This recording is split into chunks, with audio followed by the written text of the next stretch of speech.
Giving honor to God, our Creator, our Provider, and our Redeemer. We love the Lord our God with all our heart, all our soul, and all our strength. And we love our neighbors as ourselves as we give honor to our spiritual guides, to our founder, the illuminated Supreme Mother, Mildred Davis Miller, to His Holiness of Blessed Memory, Master Malvin Davis, to Jesus the Christ, to all the saints of the Spiritual Guidance Temple of Truth, its officers and the contributors and volunteer workers, to all those who have studied on the Spiritual Guidance Temple of Truth, to the people of all nations and their leaders, the doctors, the lawyers, their all the officers of all type, to the congregation at large who's with us now and who will be with us later. I greet you, giving honor to our Supreme Father, Marshall Davis Sr., and to our Supreme Mother, Aletha Ravina Davis Drake, to all the officers and loved ones of the Spiritual Guidance Temple of Truth, I greet you with Hotep, Shalom. May peace abide in your life. To begin our service today, we're going to start with a reading of the 60th Psalm. This is called the Victory with God. Victory with God is the 60th Psalm. Here begins. You have rejected us, O God. You have broken us. You have been angry. Restore us. You have shaken the land and torn it open. Heal its fractures from its quaking. You have shown your people hardship. We have staggered from the wine you have made us drunk. You have raised a banner for those who fear you, that they may flee the bow. Selah. Respond and save us with your right hand, that your beloved may be delivered. God has spoken from his sanctuary. I will triumph. I will parcel out Shechem and apportion the valley of Sekuth. Gilead is mine, and Manasseh is mine. Ephraim is my helmet. Judah is my scepter. Moab is my wash basin. Upon Edom I toss my saddles. Over Philistia I shout in triumph. Who shall bring me a fortified city? Who will bring me to a fortified city? Who would lead me to Edom? Have you not rejected us, O God? Will you no longer march out, O God, with our armies? Give us aid against the enemies, for the help of man is worthless. With God we can work with valor, and he will trample our enemies. I've read the 60th Psalm in the name of God the Father, God the Son, and God the Blessed Mother. Amen, amen, amen. Now, with your mics muted, please repeat with me, it means in unison, the Lord's Prayer. Our Father, which art in heaven, hallowed be thy name. Thy kingdom come. Thy will be done in earth as it is in heaven. Give us this day our daily bread, and forgive us our debts as we forgive our debtors. And lead us not into temptation, but deliver us from evil. For thine is the kingdom, the power, and the glory, forever and ever. Amen, amen, amen. Now our song is Blessed Be the Tie That Binds, and the first line of it is, just as the name suggests, Blessed be the tie that binds. Our hearts in Christian love, the fellowship of the Spirit finds, is like to that above.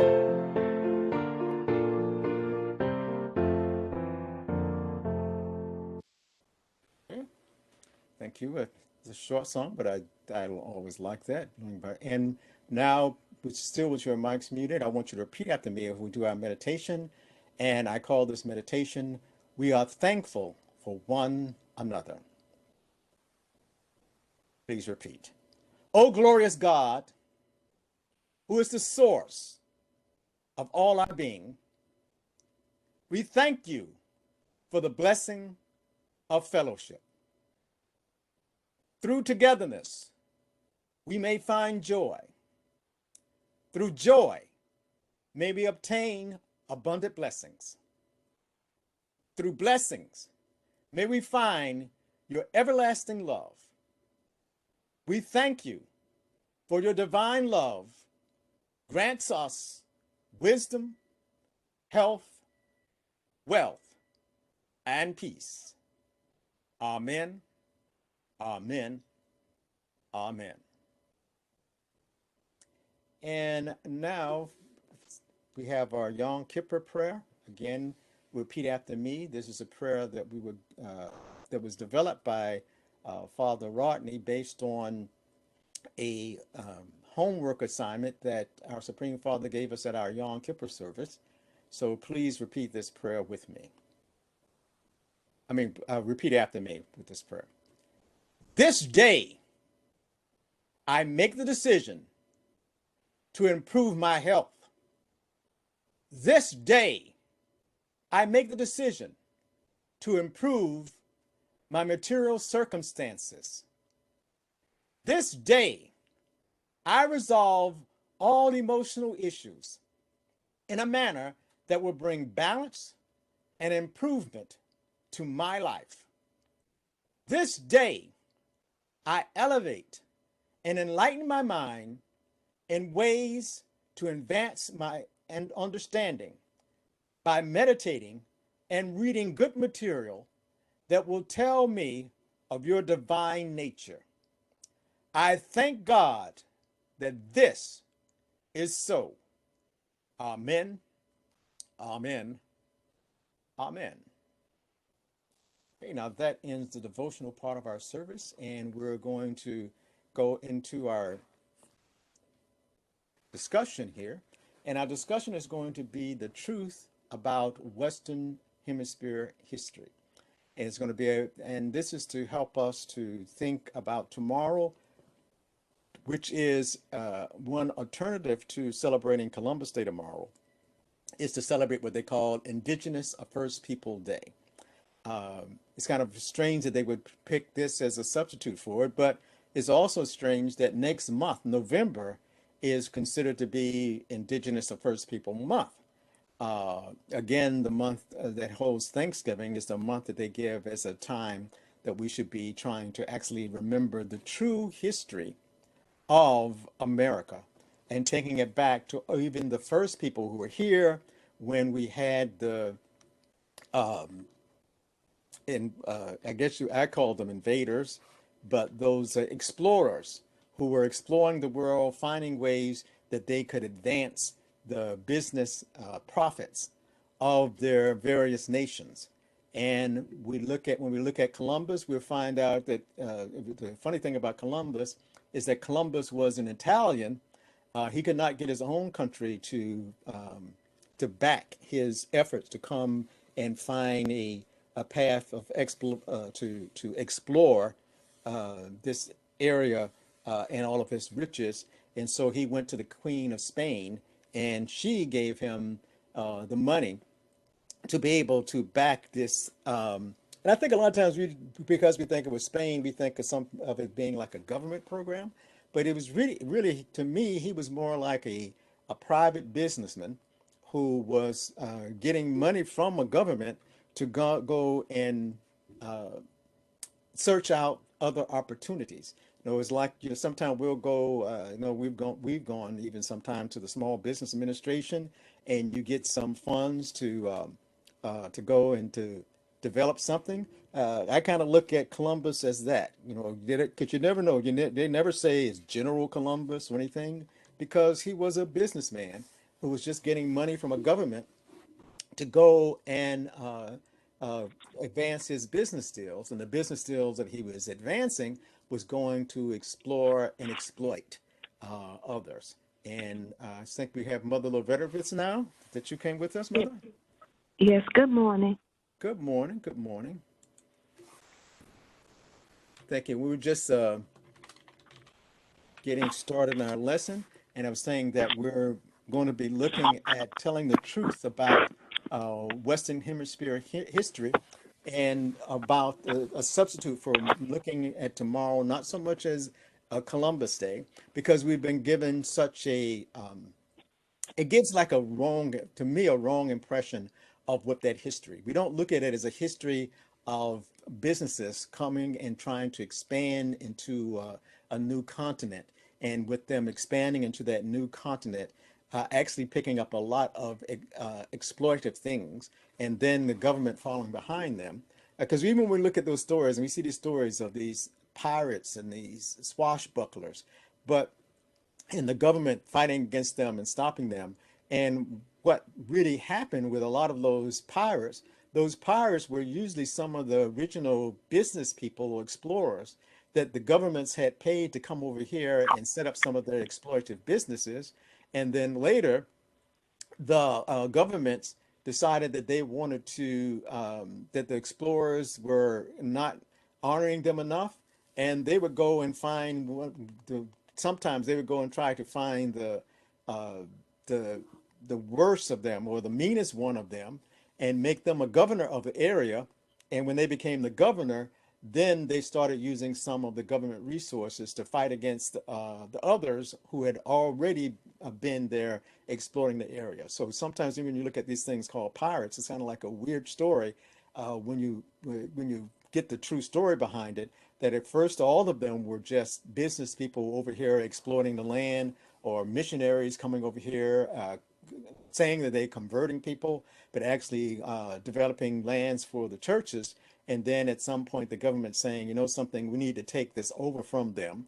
So we will set up these governors in areas, and with these governors, then we will actually fight against these other people who have been there, and we're going to call them pirates because they're starting to raid our government ships of some of the resources that we want to take from these areas. So we're going to take over these things and stop these business people from taking these resources.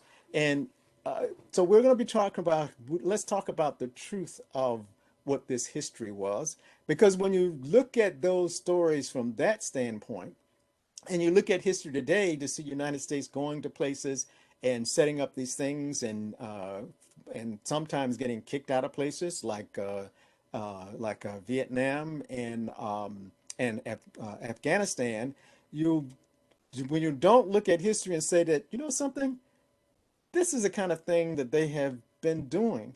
And it's good to see that some of those things are starting to fail, that they're exploits to go and take these things, and they're not able to hide a lot of the history behind it, even though they still try to make it, because they always, even now, they'll try to make it seem like they're going over to a better place.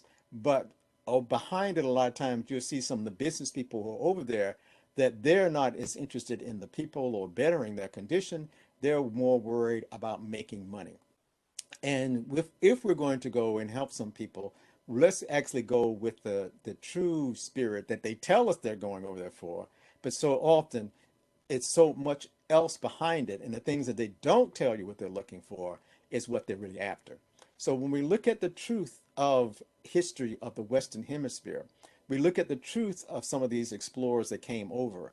Because if you look at what Van Sertima was telling us when he was talking about some of the Africans who came to the Americas before, there you actually see some examples of people who came over here, and they did not try to exploit the people.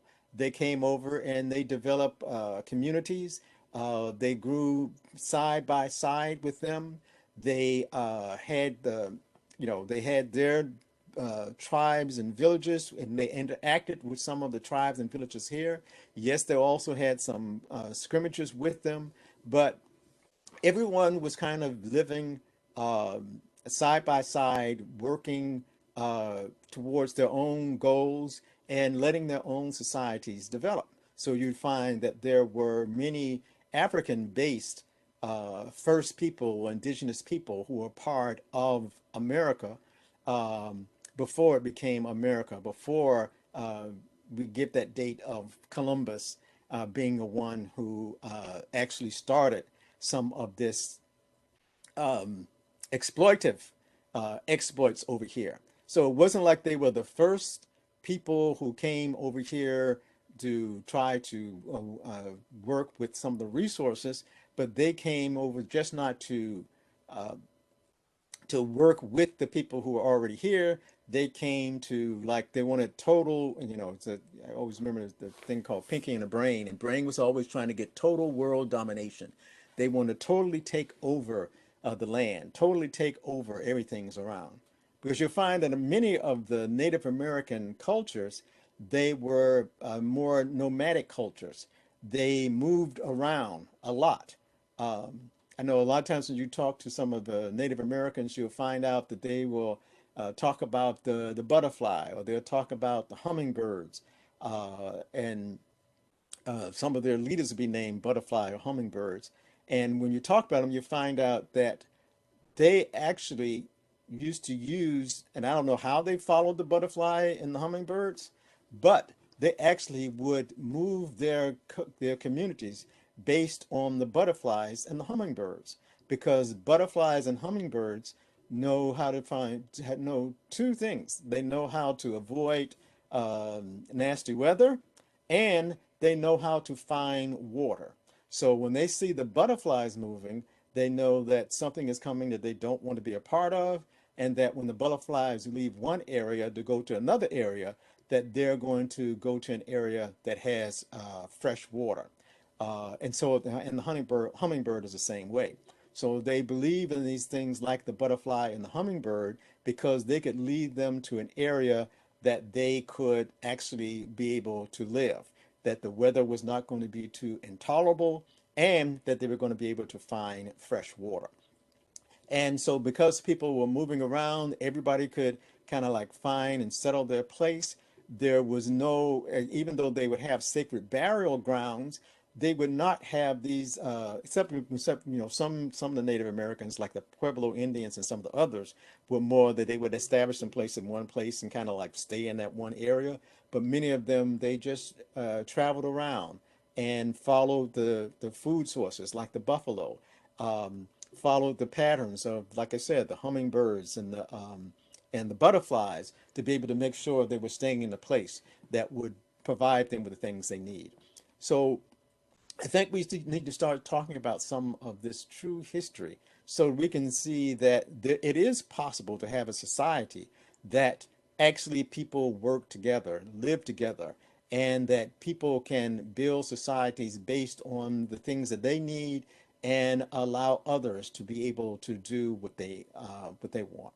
So again, that when we look at the Africans who came over in the early days and settled, because most of the theory of how people actually got on this in the Western Hemisphere is actually that people came across what they call the Bering Straits, which is over on the Pacific side. That people came over from, in very early time, a lot of people came over when there was like a land mass and ice mass that were that connected the two continents, and they were able to leave, some of them of African descent, some of Chinese descent, and they became a people that came over and started inhabiting the lands down here. And then later, Africans coming across the Atlantic were the ones that Van Sertima was looking at. He was looking at Africans who from across the Atlantic to come over and establish some of the other societies, but some of the earlier ones actually came across from the Pacific pathway. And so when we look at it, it's just all of mankind. Again, that's why they say everybody started from the African continent. Some of them moved further into the European areas to form the Caucasians and the Asians. And later, those Asians actually started traveling. That for the Asians, they would be traveling east to come to this continent, and uh, for the later Europeans, they actually started traveling west. But knowing the truth of your situation, I still think makes us have better. And the funny thing about it is, now in schools, are they really teaching history at all? Are they teaching civics? Are they teaching about democracy in the schools? And a lot of that is not there. And so many of the stories, like the story of Columbus and the others, are so tainted with uh, uh, I'm trying to think of the word for it, with braggery. It's the most part of it. Because the reason, even that we celebrate, the reason they came up with this story about Columbus discovered America was was an effort that was actually started by some of Columbus' relatives. And the reason that they did this is that America Vespucius was actually getting the credit for the Americas. Because remember, all of them, we call it North America, South America, we call the place Americas, and it's all because of a man called Americus Vespucius, who was not even an explorer. He was a map maker. And as a map maker, he had worked with a lot of the people who came over here to draw these maps of how to get to this new world. So when people were coming to this new world, they would be coming with maps that would it was like just like you'd have who the printer was of the map. They were coming over here with these maps from Americas, which is maps from Americus Vespucius. And so people started calling the Americas. Well, Columbus family later decided that they were going to start an effort to try to show that Vespucius had never even touched foot in any land over here, that he was a map maker over there who was taking other people's information, and he was being given most of the credit for all of these discoveries. And so they wanted to say that their family member was a part of the first of these European explorers or exploiters to come over.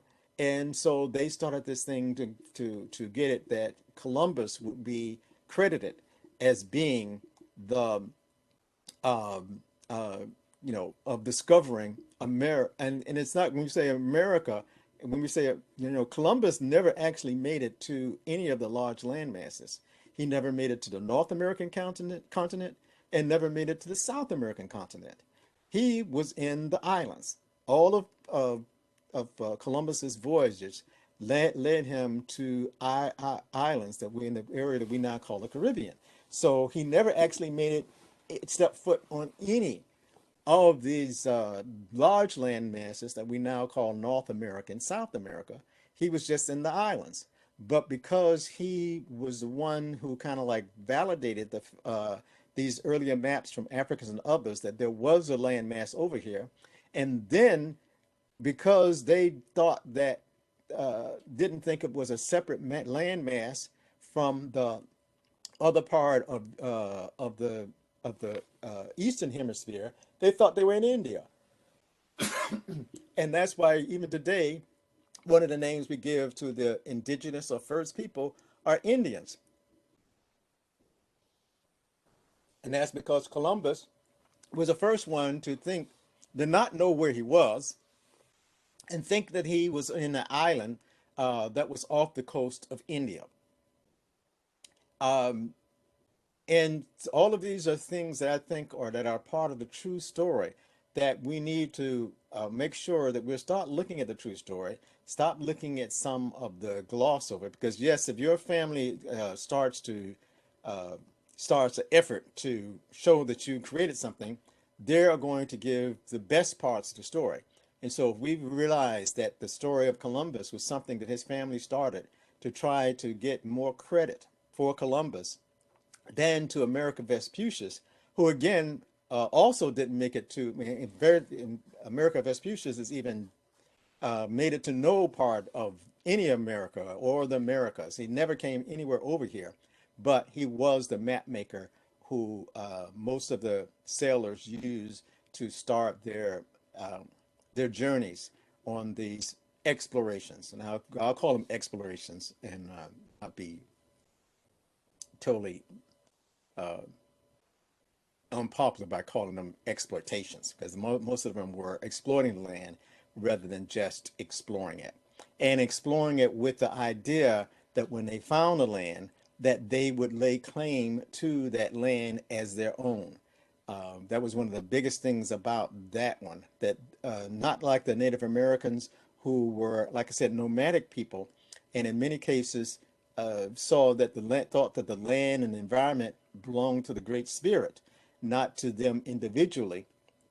that they believe that because they belong to the Great Spirit, if the Great Spirit sent another bunch of people on there, if they could survive, if they could make it and cut their little, their society or their culture out, that they did not go against those, go against them. If you could, especially if you could defend yourself, they believed that you had a right to just as much as a right to the land as anyone else because everything belonged to the Great Spirit.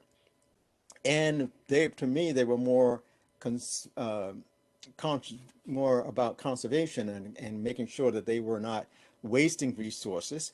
And then you had this group of people coming over who were more business minded and believing that they wanted to and that's what the kind of the base of the exploitation was based on, that they were coming over here to create businesses that they could use to make money in Europe, that they could get the things and process them and be able to take them over to Europe and make a bundle and make a lot of them rich off of those lands. Any questions or comments so far?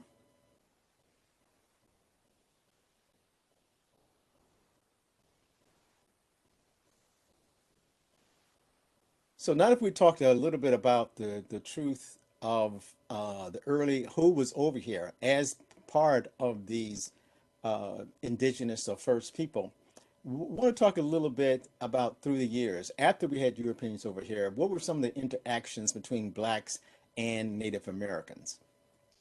And again, I said this is coming from a book called I'm saying again, I may not have mentioned it now, but from a book called A Kid's Guide to African American History. There's a section that talks about blacks and Native American communities. And I'm going to read in two sections. I'm going to read one section, then we'll talk about the second section. And it says a type of underground railroad formed that headed south into Florida.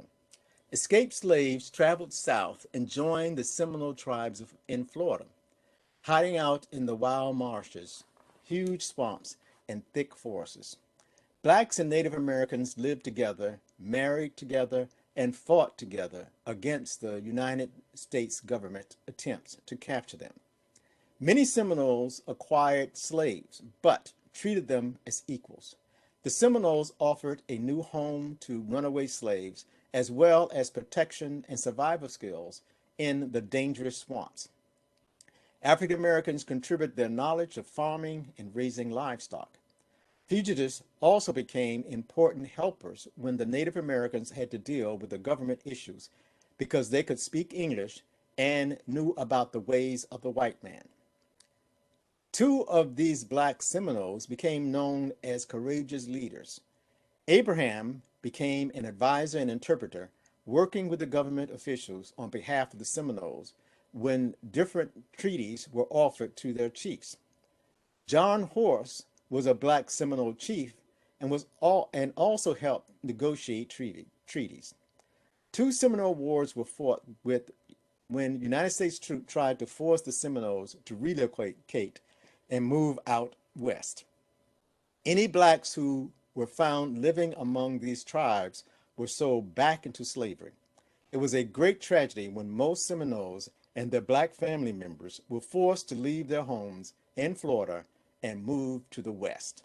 So this is talking about much later, but it's saying that in the early days of of the colonies, that Florida was a part of a underground, because when we talk about the Underground Railroad, we're usually talking about black people who were escaping from America to get to first to the north and then to Canada. And I said first to the north because there were certain cities in the north that would allow blacks who escaped slavery in the south to to be free. Philadelphia was one of those areas that if you escaped to Philadelphia, you could get your papers of citizenships in Philadelphia and you would be a free person. Harriet Tubman, who escaped slavery in, I think, 1849, made it to Philadelphia and was granted her freedom in Philadelphia from slavery. But that year, next year, 1850, the United States Congress made a law called the Fugitive Slave Act. And the Fugitive Slave Act stated that um, every state had to had to support the property rights of every other state. So if a person lost a property in any state, the other states, especially and slaves were considered to be property, the other states would have to honor that and to return those property back to the proper person that owned them. So when the Fugitive Slave Act was enacted, places like Philadelphia could no longer offer freedom to black people who had escaped slavery. Around that same time, or a little earlier than that, in about 1830, Canada had created a law that says that if a black person made it to Canada, that they would be free and they would give them Canadian papers to show that they were free citizens.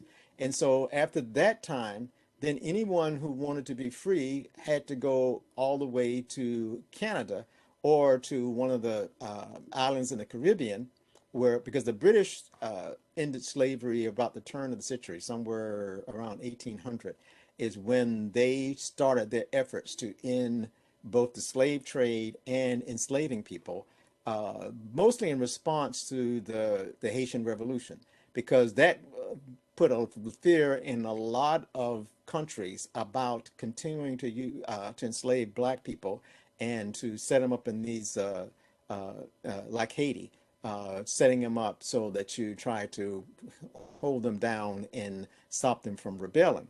So because of the Haitian Revolution, a lot of the European countries started first banning slave trade, and then later saying, because what British said, if you made it to, for even a lot of the slaves, if you made it to uh, the British Isles, you'd have to free the people when they came there. So there was a freedom going in there, and so if you made it to one of the um, some of the British islands out there, that you could be free. But before that time, now this is talking around 1830s to the 1865 when the end of the Civil War. So when we talk about the Underground Railroad, that's the time period we're talking about. We're talking about 1830 to about 1860 something. But what about before that time? Before that time, what we're reading here is that there were places, and Florida was one of them. There were places that were outside the jurisdiction of the United States that you could get to and become free. And because Florida, during most of that time period, but before I think 1822 is when Florida became a territory of the United States, that they could come to Florida and be free because Florida was mostly, for the most time, a Spanish colony. Now, Florida bounced around several times. So Florida was Spanish for a while, it was British for a while, it became an American territory. So it kept bouncing back and forth, especially when you talk about all parts of Florida, because a part of Florida was originally a part of the Louisiana Purchase, and then they gave some of it, and then they switched some, I think they switched out Texas, and giving Texas back to the Spanish, and gave, so it kept, yeah, things kept bouncing around when you look at who was Florida part. But for most of the history, especially when you talk about from about 1670, um, Florida was a place where black people can come to be free on two counts. One, most of the area was controlled by the Seminole Indians. So, as I said, and this is telling you that when they got with some of these Seminole Indians, or Indians who were called Seminoles, they could become free. The other was when the Spanish were in control. And the Spanish in 1670, and I said 1670, made a rule that if a black person came to their area and would pledge allegiance to the Spanish king, would become Catholic, that they could be free. And most of them, when they did those two things, the men would also be, because they had pledged allegiance to the king, they would become soldiers. And that's why we have this place called Fort Mose as a place where some of these black men who became soldiers to protect the Spanish territories from the United States. But this became a place where blacks could come and be free. But many of them in this freedom would develop relationship with the Native Americans that were here. Some of them living as what we that would kind of could be kind of termed as slaves, though they were in a way owned by some of the Native Americans when they lived in the Native American society. But I also having these private communities where they just live next or side by side with the Native American or First People communities. When we even use the word Seminole, especially when you use it from a European definition, and when I say the European definition, the word has both a European root and, according to the Seminoles, it has a Native American root in the Creek language. Now, from the Creek language, which is one of the uh, nations of the Native Americans, they said that word Seminole comes from the word that means free people. And from the standpoint of the European, it comes from a Spanish word called chimarrón. And chimarrón is a name that was given to types of cattle that once were domesticated and now were roaming free on the land. And in fact, what happened, they had these are cattle.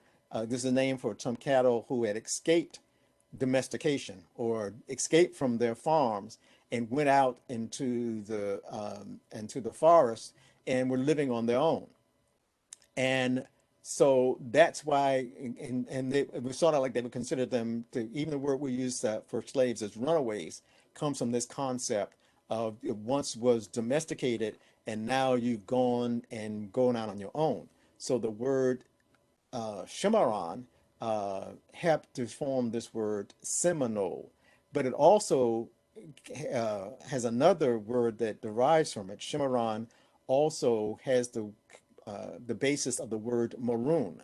If you take the Shem and just go maran, that's where you get the word maroon. Something. So when something is maroon, it's sort of like it has escaped into the wilds and is living without contact with others. So we'll find that when you say the word Seminole, that you had both the Native Americans who they were calling Seminoles, and you had black people who they were calling Seminoles. So they had black. You could be a black Seminole, or you could be what they would call an Indian Seminole. But the Indians, because they said the root of the word came from one of their Creek words, that once many of these Native American people or cultures would come and they would start living together, they actually end up starting calling themselves Seminoles. But the root of the word again comes from two different sources. They were using what they call the Creek source of the word. That means that they were free people, and these people who were coming together to form a nation together from many different cultures called themselves the Seminoles, and some of them actually called themselves the Miccosukee. And I forgot what the word Miccosukee stands for, but some of them were called Seminoles and some of them Miccosukee. At one time, they were one people, and they decided to split. In one part of that nation continued to call themselves Seminoles, and the other side called themselves the Miccosukee.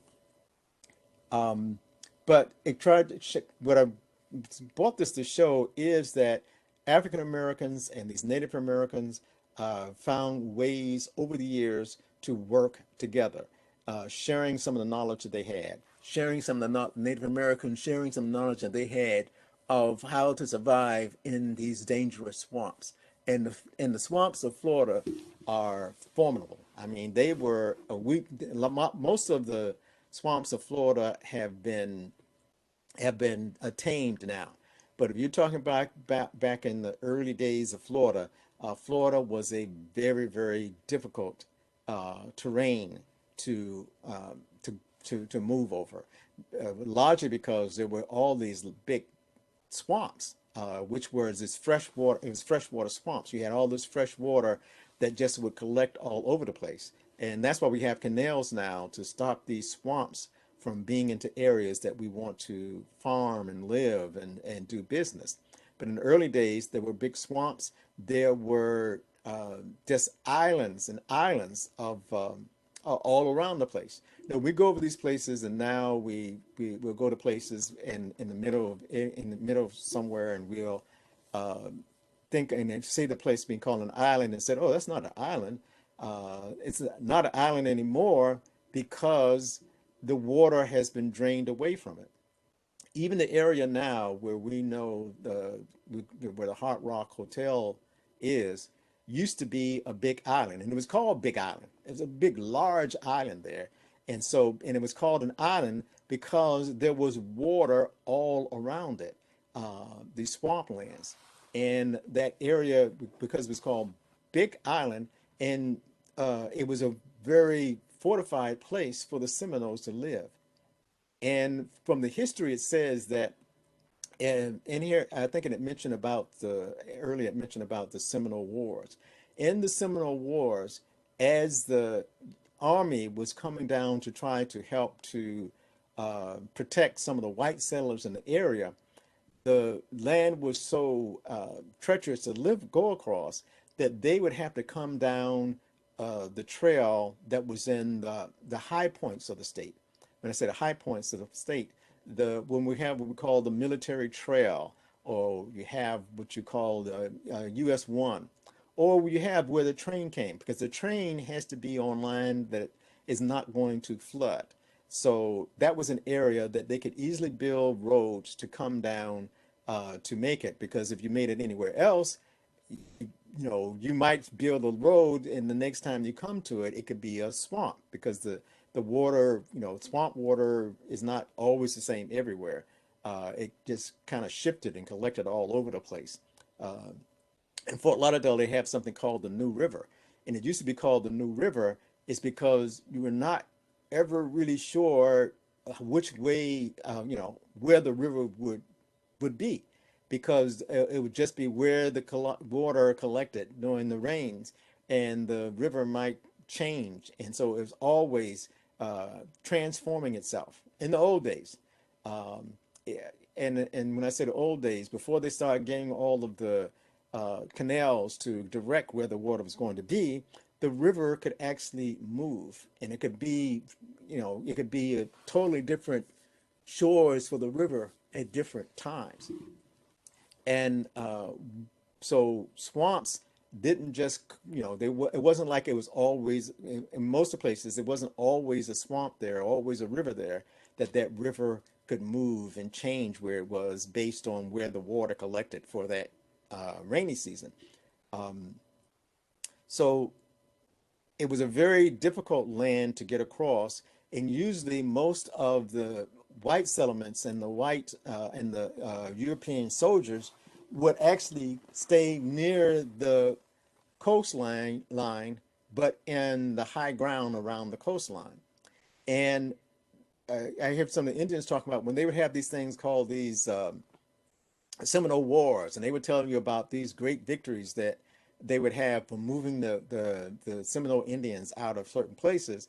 The Seminole Indians tell these stories about how the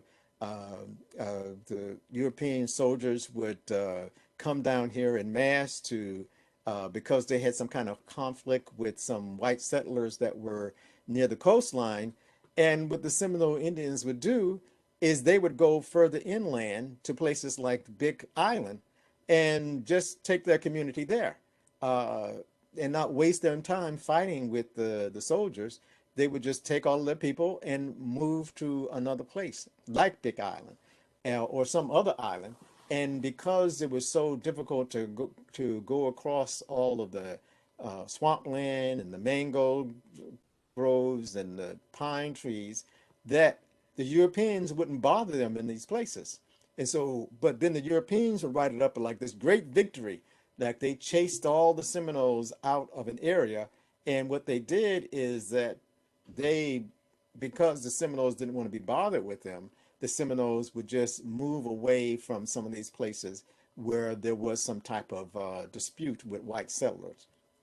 So it wasn't until much later when they started draining the water off and cutting down all the trees, that they were actually able to establish um, uh, uh, and get the Seminoles to actually end up doing a treaty, because the whites just kept growing as they got things like the railroad, and they added things like the dredging of the building of these canals, that they made it where the Native Americans actually made a decision that they were going to accept the reservation.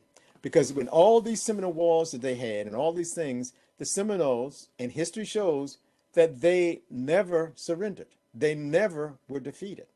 Even when you talk about this idea of many of the Seminoles deciding to go on what was later called the Trail of Tears to move over to Oklahoma, that was just some of the Seminoles who decided, and many of them, I think it mentioned John Horse. John Horse and some of the black Seminoles were some of the ones who took that deal to leave the state of Florida and go to Oklahoma. And then John Horse, and I think I was going to mention that later, um, John Horse saw that they were not going to treat him right in Oklahoma, and he moved his people to Mexico. But the whole thing behind it is, when you look at the history from the point of the evidences that we have, the Seminoles never surrendered. They never um, they never were really defeated by the United States Army. They just, when uh, you know they saw some of the wars as being sort of like ridiculous, so they would just move to somewhere where they weren't bothered by the whites who came here. Even when you look in the history of Fort Lauderdale, you see some of the that same logic at work, because Lauderdale, Fort what we call Fort Lauderdale, was actually a major named Lauderdale who was supposed to come to this area to build a fort, again to help some of the white settlers deal with some of the problems that they were having with the Native Americans. And when he came to this area to build, he was supposed to build this, really big fort. And I usually say he never did a fort, but a lot of the people in the Fort Lauderdale Historical Society say, "Oh no, he had a fort." But when you talk to the Seminoles, they said they put up a tent. They put up tents. They had tents that were uh, there, and they wanted to build a wooden fort in the area. And there were ended up being three sites where the two attempts that failed to build a wooden fort, and because they couldn't get materials to it, and ended up building a fort that was near the coastline of the intercoastal. And then after it was done, the Seminole War was over, and so the people kind of abandoned that fort. So that fort is even not still standing, that wooden fort. But they tried to claim that even the two other areas where they basically just had some tents set up were their forts. But I've heard one Seminole Indian talking about it, is that they would build these tents, and sometimes the Seminole men would go there and get into the bushes on the outside and make noises just to rattle the men that were in living in these tents, um, and living in these tents and wearing some of these heavy clothes. For there'd be like these northern regulars coming in with all these heavy clothes on and trying to live in the mosquitoes in the swamp. So they weren't really prepared to live in the area. And the Seminole Indians would a lot of times go out there and just try to frighten them by making noises. We always hear about the noises that Indians make, but some of those Indians, they weren't attacking; they were just making noise to agitate the men who were living in these tents, dressed inappropriately for the life in the swamps. Any comments or questions so far of some things we talked about?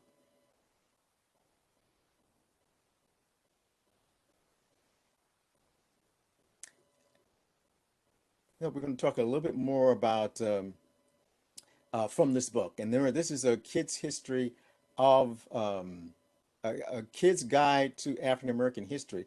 Something that I think that others should get and sometime go over it because, about many of these things about African American history, we don't know what to tell our kids, and this is a pretty good example of it.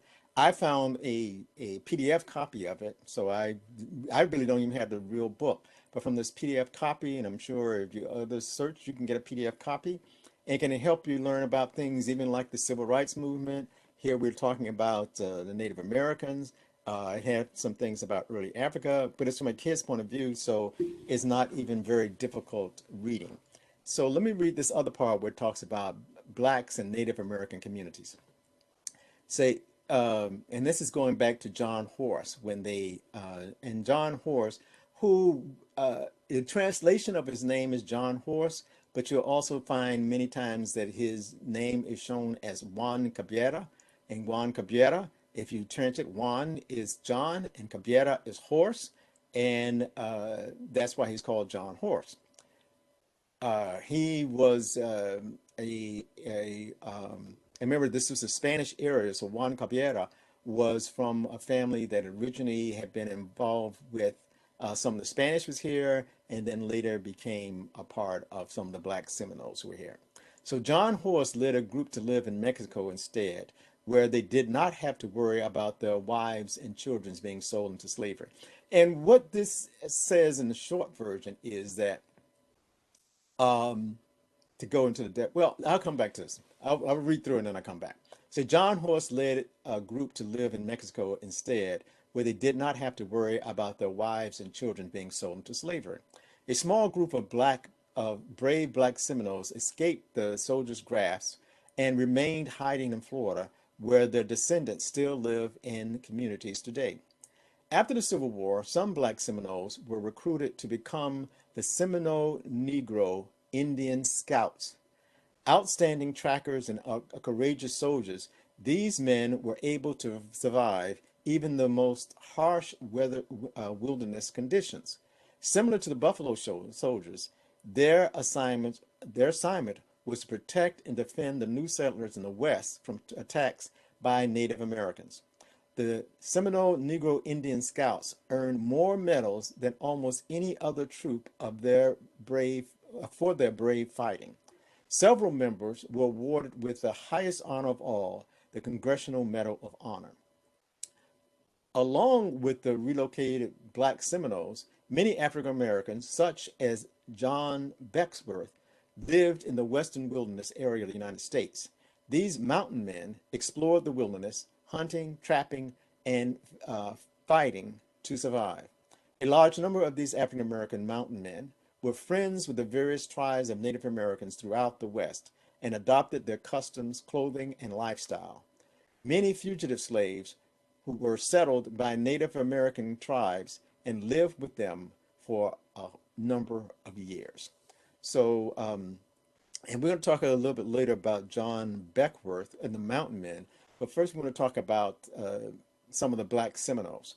Now, the first line it says John Horse led a group to live in Mexico instead. Now, this said instead of just going to Oklahoma, he take the group from Oklahoma and took them down to Mexico.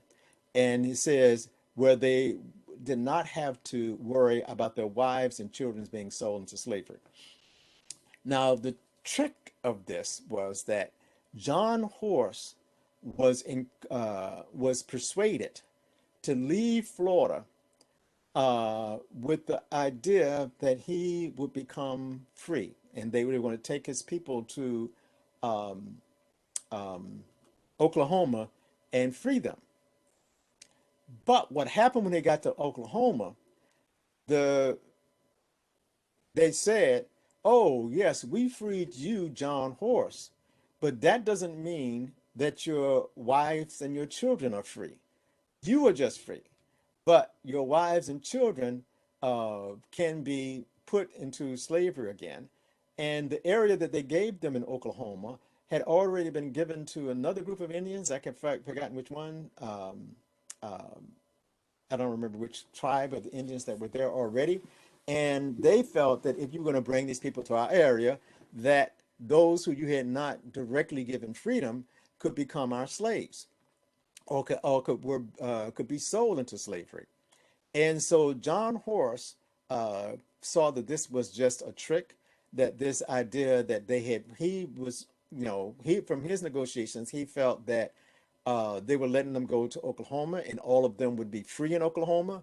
But they made the claim that they had only made certain people free, like John Horse and some of the soldiers, and that their wives and children were not freed by this agreement they had made, so they could be sold into slavery. So John Horse left Oklahoma and went down to Mexico, and there's still to this day a settlement in Mexico that traces their history back to John Horse.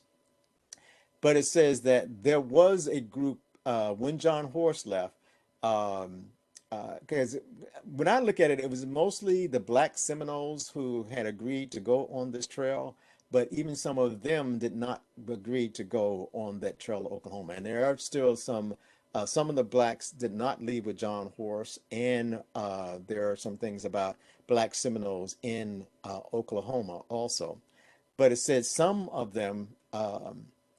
Of these black Seminoles did not go along with John Horse, and they stayed. They just it said here they escaped the soldiers' grasp and remained hiding in Florida. But again, I told you that it was very easy in those days just to move somewhere out of the military's grasp, and you could stay here.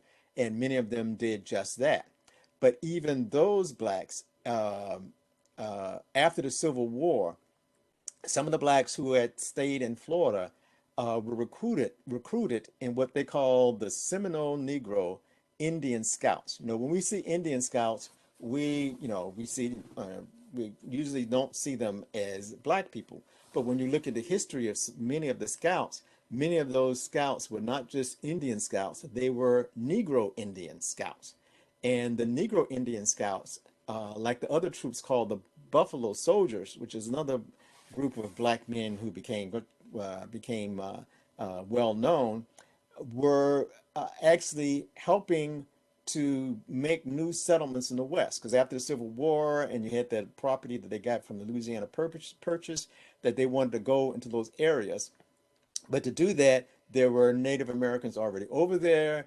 It was tough to live there, and these blacks who had learned how to live in these areas as Negro Seminole Negroes or Seminole blacks, black Indians, they were able to help with the effort of the United States to be able to go and live in those areas. So, but never do you see a story of a scout, and these all the westerns they have, they don't show, even though they don't show you these Seminole Negro Indians as the scouts, and they don't show you all the medals that they earned for their brave fighting against the Indians.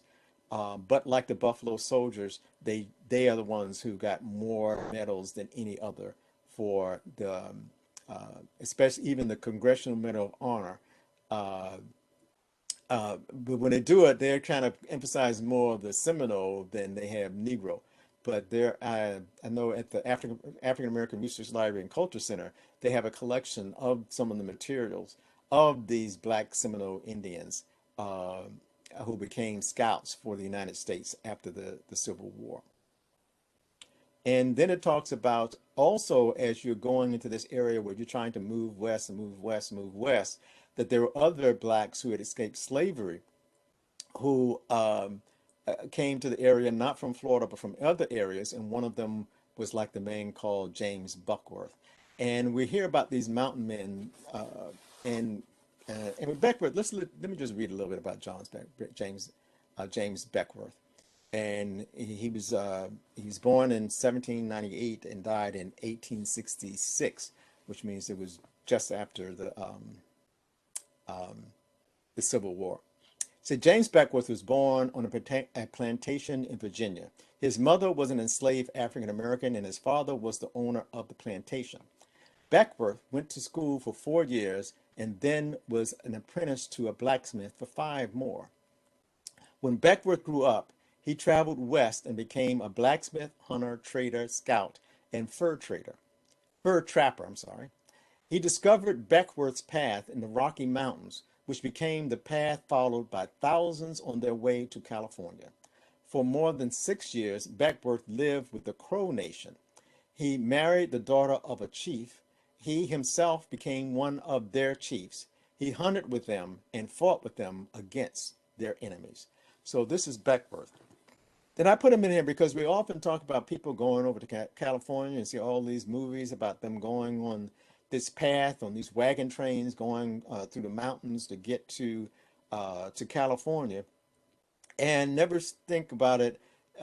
Sometimes they'll show you these mountain men, and who would help them to do these things. You would see the Daniel Boones and the Davy Crockett's, and even had the movie about Cheyenne, and never say that the man that they're most credited for giving the pass that took most of them to the Rocky Mountains was a black mountain man named James Beckworth, who was again had an African American mother, um, and father later freed him, gave him an education, but then still made him become a blacksmith. And he used that to go to the West, befriend some of the Native Americans there in the Crow Nation, uh, and learn about how to get people from through those through those mountains, through the Rocky Mountains to California. So even when you think about getting to California, it was a black man that is most responsible for the path that they took to it. Um, oh, and on this page, well, I'm looking at my screen, and this is where I put in there a kid's guide to African American history is the source of this information about Native Americans and James Beckworth. Have any questions so far? Any questions or comments?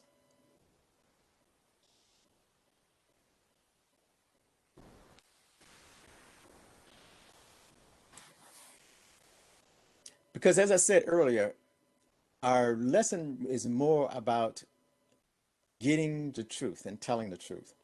And I'm saying that because, and it was funny, because there were a couple of lessons I was thinking about, but then when I started looking at some of the things that were happening around us, these stories about truth kept coming up.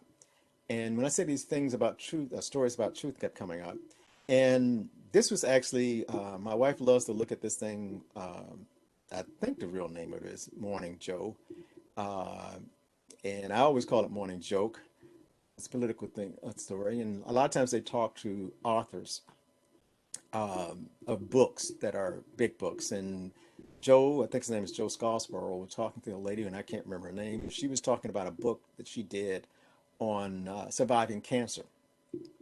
And as she was talking about this book on surviving cancer, she was a writer before she got cancer, and her editors actually had to talk her into writing a book um, about her experiences with cancer, and it became like a bestseller. And Joe Scarborough was kind of like in love with her as a writer, and not as a writer. Not he has a wife, but in love with her writing, and in love with the things that she talked about in her writing.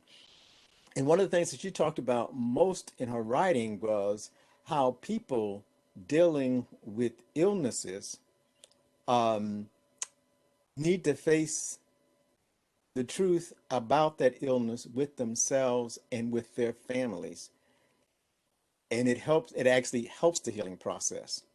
Because she said that when she got cancer, everyone was telling her, uh, oh, just be positive, be positive. Uh, and they were telling her about being positive as if she just took this positive attitude about cancer. Well, what she said that she felt when people were telling her about being positive, she felt that they were blaming her natural uh, demeanor as the cause of her cancer, because they were like trying to tell her that, oh, if you had been positive in your life and only talked about positive things and do positive things, you would not have had cancer. And she said, and they were almost telling her to be positive as a way of criticizing her about the way she had lived her life.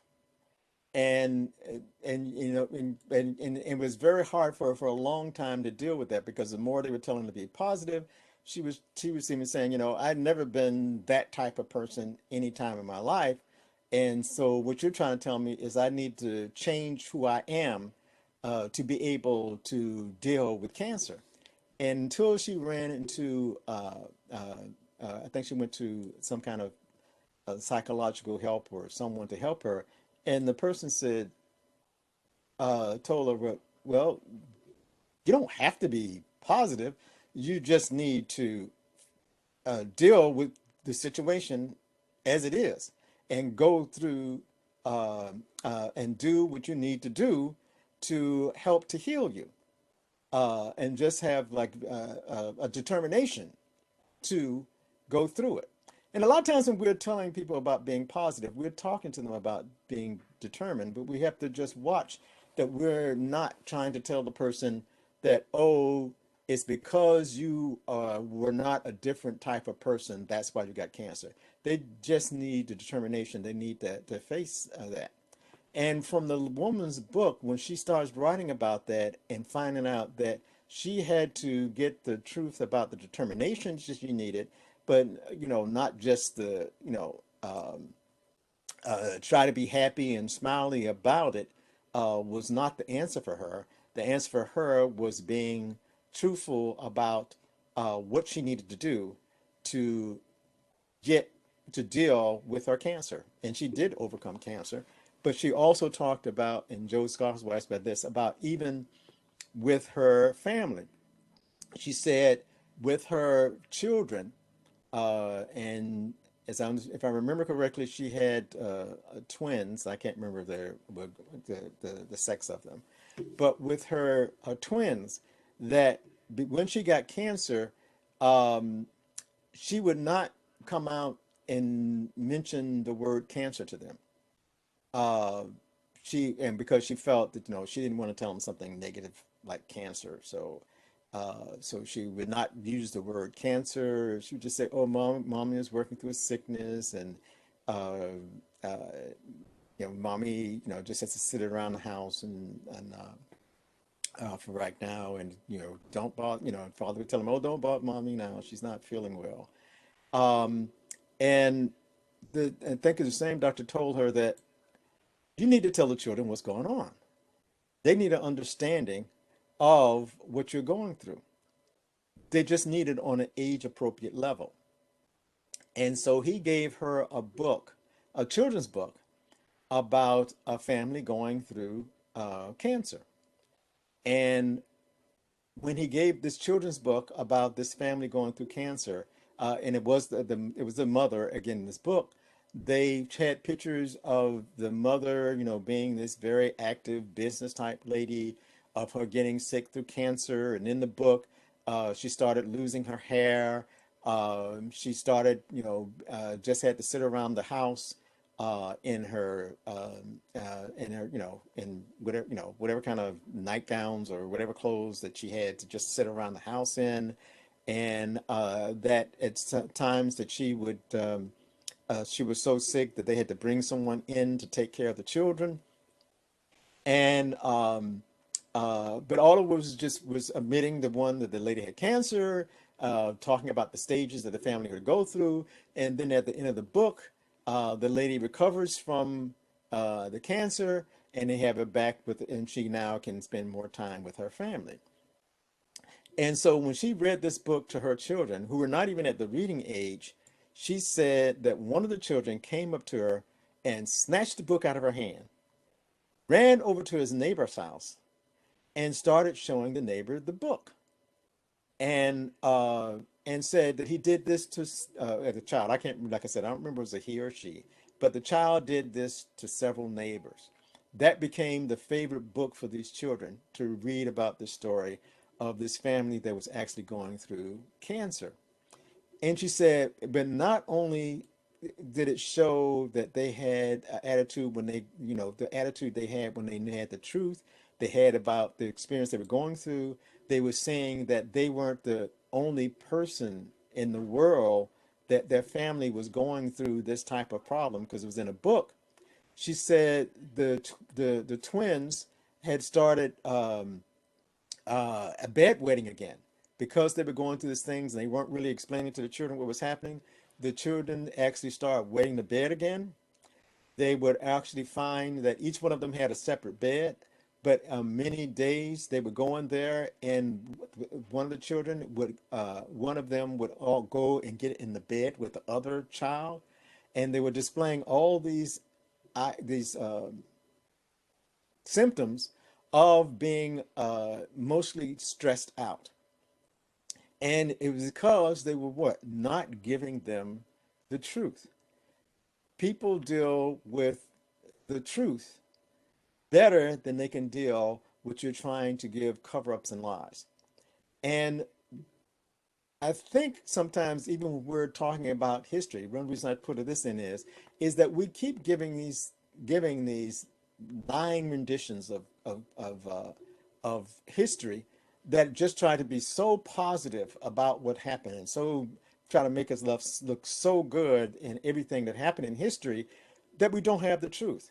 And that actually the fact that you're not giving a person the truth, and yet these evidences of the truth are out there, and people see uh, that you weren't as good as uh, said you were. You weren't doing these things for the same reason, and you're trying to sugarcoat some of the things that the people did, and you're trying to make them look so good. And then when I find out these bad things about them, it causes a stress that will lead to people being sick, like those children. Because Joe Scarborough said that when he read that about this woman dealing with cancer and not telling the children about what they're really going through, that he and his wife were going through his first, well, the wife he had before he married the lady that's on the show now. Um, they were getting a divorce, and they would not use the word divorce and telling the children they were going through. They would try to tell them that, oh, daddy and mommy are, we're just going to, uh, but they would not use divorce and with the children until they read this book, and then they went to someone and said, you got to go home and say the word divorce to the children. And they found, and Scarborough said, even with his children, he found out after he came to the children and actually explained to them, and now they were older children, explained to them that they were getting divorced and they were going through, and that's one of the things that they were going through, that his children even started to uh, accept it better and get more in line with what they were doing. But when they were, uh, they weren't even considering they were lying to the children, they were just covering up and cleaning up. Because I think a lot of times, even when we get history, they don't consider that they're lying about the things. They're just trying to omit the parts that they think are going to make them put them in a bad light. But yes, you have to give it to the child in an age appropriate manner, but you got to give the child the truth, or they would start. And he said, what happens is if you don't give the child the truth, they start making up a reason for what really happened. And when they make up those reasons, it is oftentimes leading them to do things like act out and do crazy things because they're trying to get their own answer to what is going on. So the truth, like the Bible says, the truth sets you free. We don't want the truth to punish other people, but how are you going to actually free people's mind, free their hearts, free their understanding of life if you are not giving them the truth? And I don't mean this colored, rose-colored truth and this great things. People need to know sometimes that you are going through something that can be dangerous and harmful to you, and that you have to face it with that same idea that you are going through danger. Sometimes, like the Bible says, that you have to go through the valley of the shadow of death. Now, when they're talking about going through the valley of the shadow of death, yes, you know that God is with you, but you have to recognize that you're doing what? going through the valley of the shadow of death, where death is looming over you. And not just say, oh, you don't just go quickly to saying, oh, we're going to be all right. You're going to be, yes, you may be all right with God helping you, but you have to realize that while you're walking through that, you're going through the valley of shadow of death. So watch your steps. So, because if I tell you, no, everything is just fine, just walk through the valley with as if you're not concerned about anything. That's not how you walk through the valley of the shadow of death. When you walk through the valley of the shadow of death, that means that you're walking on a very um, narrow path. And when you're on that narrow path, you don't go skipping through a narrow path. You make sure that every one of your footsteps is sure and sound as you go through it. If you actually would accept the truth that you are going through the valley of shadow of death. And many times in life, we're going through what? The valley of the shadow of death. And as you're going through that valley, you have to be serious about what you're going through, still knowing that if you put your seriousness with your faith in God, that God will help you to be able to guide your footsteps through the valley of shadow of death. But if you just say, oh, everything is fine, God is going to protect me from every stupid thing I do, that's not going to happen. God gives you the wisdom, knowledge, and understanding. He gave you a mind that can discern things, and He gave you a mind that can discern when you're going through the valley of the shadow of death. And if you have a mind that can do that, why should God have to then let you just walk willy-nilly through something when He's given you a mind, He's given you a heart, He's given you the understanding to be able to go through troubled times and go through troubled times knowing that God would be with you. And but so the truth, we have to face the truth as we're going through life. We have to be able to recognize when we're going through tough times so that we'll be able to act in the appropriate way. But always it's the truth that actually gives you the freedom to live and know that, yes, when you're walking through that valley, God will help show you the things that you need to do that. But first, you got to recognize what? Okay, I'm in one of those shadow times now. And while I'm going through this shadow time, I am actually going to be more open to listen to that intuition, to that spirit of God within me. I'm going to know that others have gone through this type of tribulation and God has taken them through. And if He's taken others through, God would take me through. But I don't have to sit up there and act like nothing is going wrong, especially if you're walking through an area that death is at every turn. You need to walk through it as if you have a respect for the problem that you're going through, you have an understanding of it, and you're setting your mind, your heart, and your emotions to be able to deal with the problems you're going through. So, any other comments or thoughts?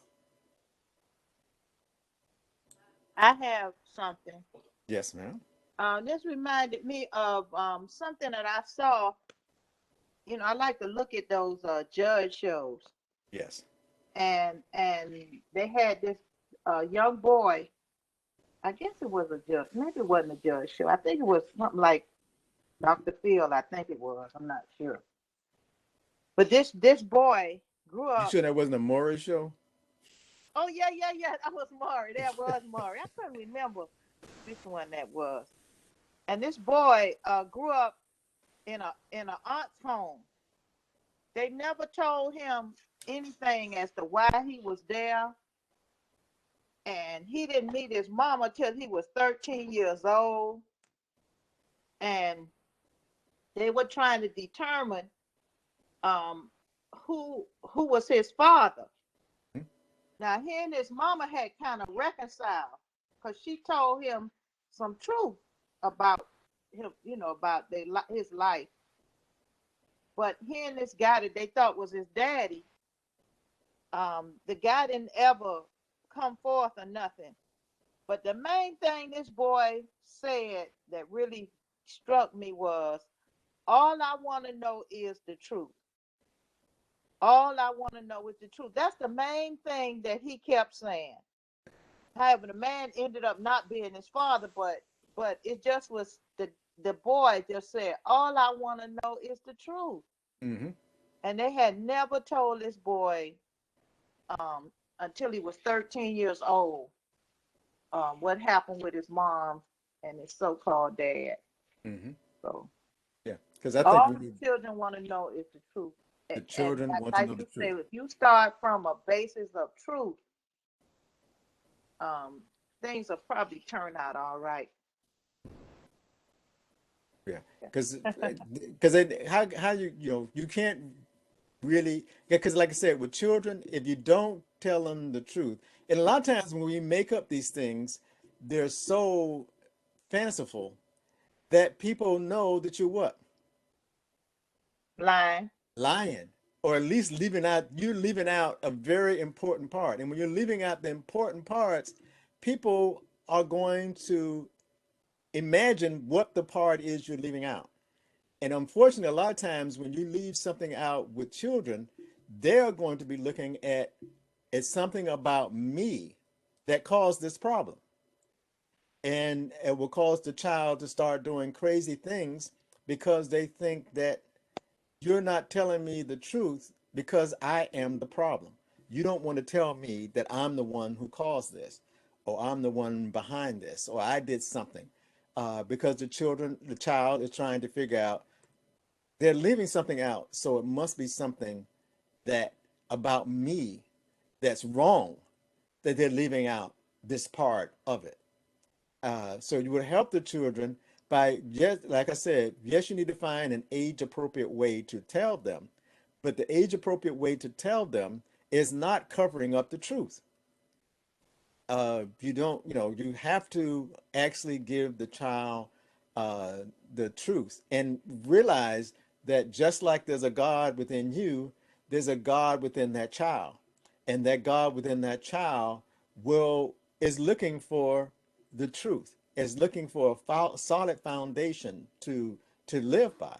And when you give them something that's sort of this fanciful stuff, that's not enough of a foundation for the child to develop the right type of mindset, the right type of emotions, and they will, be led to all of these kind of crazy thoughts on their own on what's going on. So it's very important that you give them the truth, or you're going to end up with other problems with all the fantasies that they create from it. I think because American history is taught with so many fantasies in it, that actually causes some of our problems. We have, people that are thinking that uh, uh, they have lost something that we're trying to take away from them because we're trying to get some of the truth out about things like the Civil War. We're trying to get the truth out about some of the terrorism that has been enacted upon other races in this name of this fallacy. Um, the fallacy, race is actually a fallacy. We're all from God. We're all a part of one people. We are different cultures. We are not different beings. We're all beings of God. We all receive wisdom, knowledge, understanding, and truth from God. That's the source. That's all of our sources. Now, do we have different cultures where we have different things that we want, different things that we do, may have a different way of doing it? But a lot of times our differences is like, the difference between peas and rice and peas. You go to one place and they would call it, peas and rice, and other and that, and they do make it differently. But it's still what? The basic ingredient in it is peas and rice. And somebody might not use peas; they might use black-eyed beans or black-eyed peas, or they may use something different in it. One using pinto beans, and the other one's using kidney beans. But basically, what they end up doing is still beans and rice. So yes, there may be some cultural differences, but aren't we all from God? Aren't we all getting our source of vitality, our source of wisdom, knowledge, and understanding? Doesn't it come from that one source of God? And even though we may apply it a little differently, does not mean that we are different. And when we can learn to start accepting the fact that we're all from one God, that we all have a right to the, the things that God has there. It's not like God had, 'cause they would have you believe it. Oh no, God wants to bless some people, But God don't want blessing for all people. God just wants them this side to be blessed and to be in command, and the other side just to serve them. You know, why would God do something like that? And why do you, you know, just why? What is the purpose behind that? And they have no explanation that because it's sort of like that's just the way it is. No, that's the way you're trying to make it. That is not something that God made it that way. Um, and we have this thing about the survival of the fittest that out in nature you can see that only the fittest survive. And when I look out in nature, what I see surviving is families who work together and seem to survive better than this thing about only the strong survive. When there's so many of these animal relationships, we always make it seem like it is the best fighter, you know, and we do that in all kind of movies. It's always said, oh, the person who is the best fighter, that's the one who should be the leader. And really it's promoting an idea of bullying that you don't want to go to the wisest person. You don't want to go to the person who has the most understanding. You just want to go to the one that can force and beat others to submit into your ideas.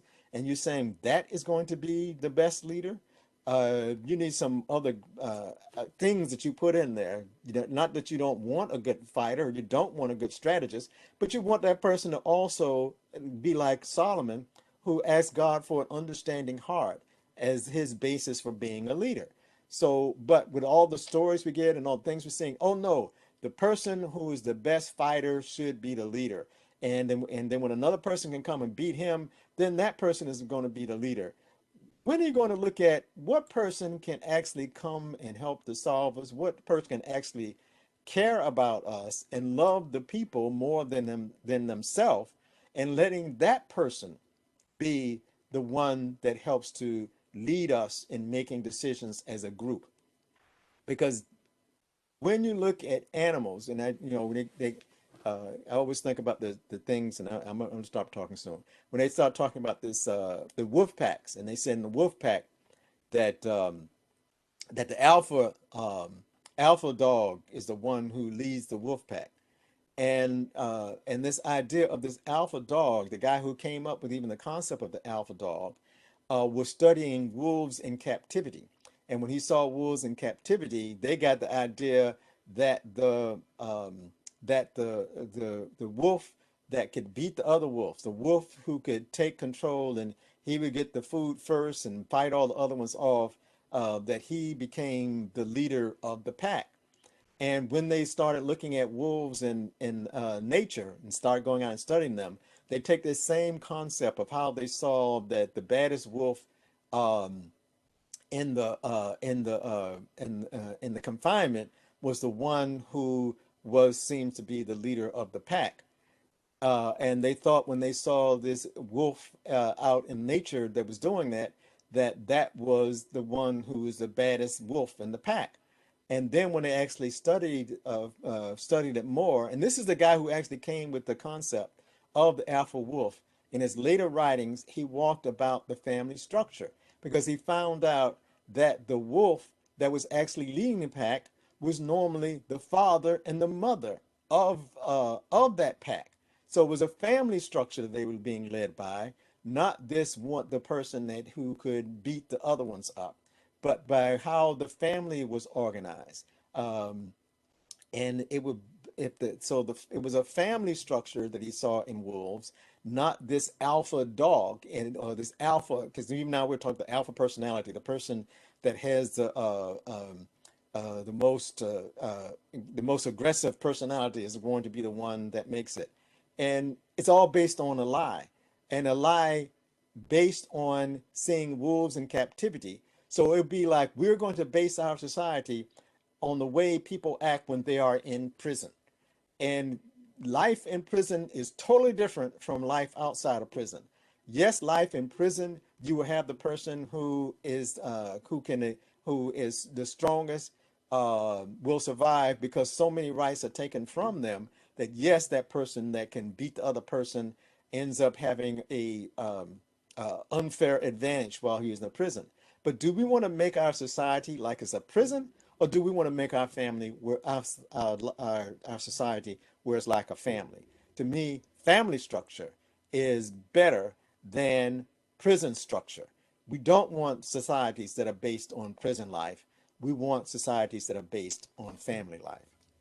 Any comments or questions, especially comments or any examples that you've seen in your life about how getting the truth, about how learning to live like a family, um, and what we really mean by family? Because I know sometimes people who are blood relationships, they don't act like family.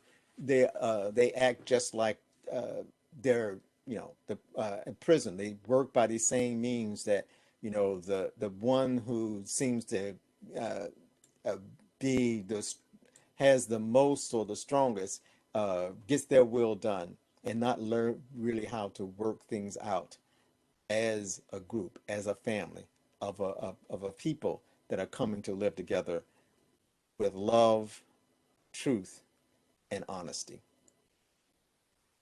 Any other examples that people can think of?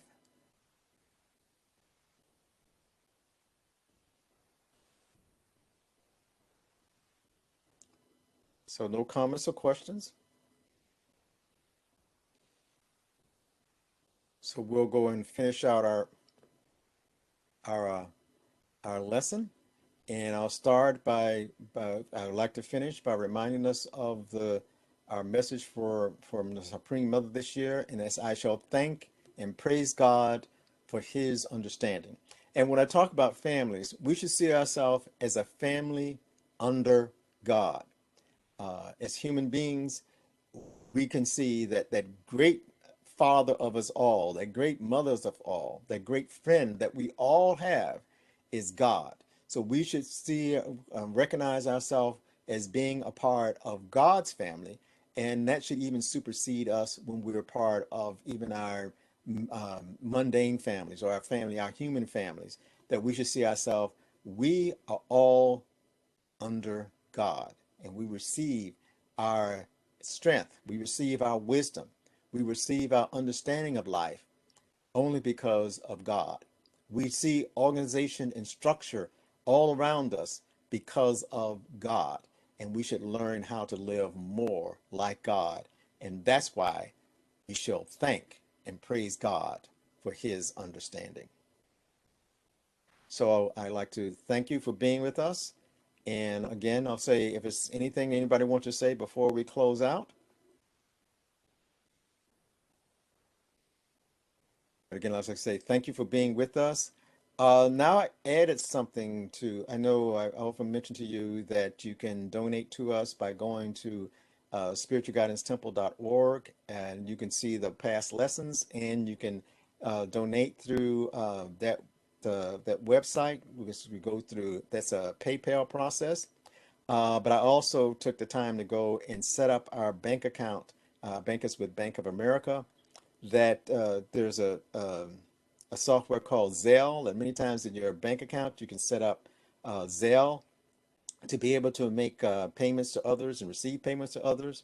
And to, if you're using Zelle and you want to make a donation to the Spiritual Guidance Temple, you can, I guess you call it Zelle, the donation to offerings at spiritualguidancetemple.org. That's offerings, OFFERINGS. Make sure you put an S on it, at spiritualguidancetemple.org, and you'll be able to use your Zelle features to be able to make donations. Good thing I like about Zelle is when you Zelle money to someone, they don't take a percentage of it because it goes from bank to bank. When you're using PayPal, um, there is a charge with it. And Zelle not only doesn't put a charge to it, but it does it quicker than the others. With PayPal and with Cash App, you have to wait. If you don't wait at Cash App, you have to pay it. I usually don't use it. If I have to use Cash App, I just go ahead and take the the way that it does it in a couple of, I think it's a couple of days, but you don't have to pay for it. But it's no way of avoiding the charge when you have to go through PayPal. But we will any but they can make, and for, like I said, with Cash App, you can you can, well, to my personal phone, you can actually do Zelle or Cash App. That's 954-549-4713. Or you can go directly through Zelle by going offerings at spiritualguidancetemple.org. Or if you want to use PayPal, go to our website at www.spiritualguidancetemple.org and you can make it through that site.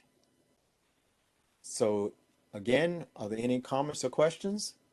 Yes, I'd like to make a comment. Well, Loretta, go ahead. I'd like to thank Father Tyrone and Saint Teresa for going and looking at the chairs that we're going to have in the temple.